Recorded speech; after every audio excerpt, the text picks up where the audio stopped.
Hi, this is going to be a tutorial for the Warp 2 gate clip blind on Crash 3.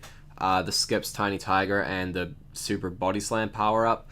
The last one was made 4 years ago by Marquez, and a little bit has changed since then, so I thought it could do with some updating.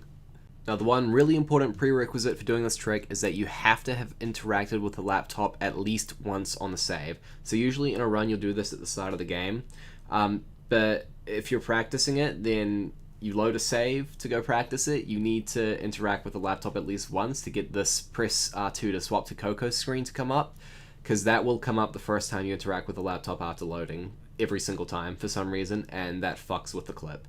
So do that before you do anything else. Just interact with the laptop at least once. Now, I don't intend to explain it conceptually too much. I'm kind of just going to tell you how to do it for the most part. So just make your way to the right of the laptop and then just stand there. So if you look at my inputs, you'll see that I'm not moving. You need to be neutral for this to work. You just can't be moving. So let go of the analog stick, stand to the right of it. You should have a button that's bound to both move right and also press the slide/interact button. So for me, that's R1 or the right bumper. You want to change this via the Steam controller configuration settings. It's totally legal. And then you're going to want to press whatever that double bound button is for you. So for me, that is R3. If you take a look at my inputs, that's what I'm pressing right now.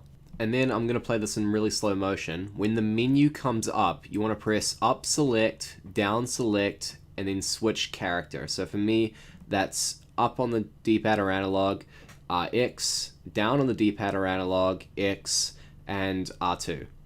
You'll know this worked because you'll be Crash, but you'll see Coco's icon in the bottom right. You'll also know it worked because if you press up and X, you'll switch character instantly. So maybe don't do that unless you're in practice and trying to see if you got it. Please note that up and X switching you does not have to be instantaneous at all. You can have pressed up a minute ago. As long as you press X at some point without having pressed down first, you're going to switch character. So that's important to keep in mind for the next step, which we'll get to shortly. So one last thing about this first step is that it does not need to be nearly as fast as we do it in runs. As you'll see, this is how slow you can do the first couple inputs. You can literally just do this as slow as you want. It's this section right here where after you say yes, you have to press down X and switch. You have to do that kind of fast, but even then you don't have to do it that fast. If you take a look here, look at my inputs, you really do not have to do it as fast as we do it in runs. Okay, so the next step after doing all that and making sure your Crash with Coco's logo in the corner is just to get on the platform. That's it. You just need to make sure that you don't press up until after you've already jumped, because that Coco interaction menu is still there in the background, and as mentioned earlier, pressing up and then the jump button will force you to switch characters early. The next step is to wait on the platform until you get here. Once you get here, you see how the brick is kind of like lined up to the halfway point of the platform. It doesn't actually have to be that precise. You'll get a feel for it.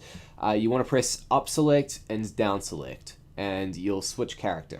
Well, I say switch character. You're going to switch from Crash to Crash, but while you're waiting for Crash to finish switching to Crash, point the analog stick in this direction. Not necessarily diagonal, a little bit further to the right than diagonal. We're about to slide off the platform, and anything further up is a huge risk. You're probably just going to fall off the map.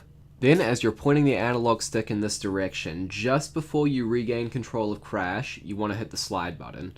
The reason you want to do this before you gain control of Crash is because you can buffer the slide button, so there's really no reason not to. To time it is just to risk death for no reason. And then after all that, you're in bounds on the other side of the gate. I basically like to hold right for a little bit longer after the screen goes black and then just do 3 slide spins forward.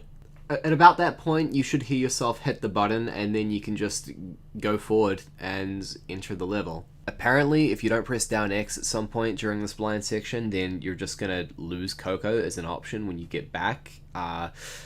So just as you're like entering the cutscene or whatever, you can just press down X.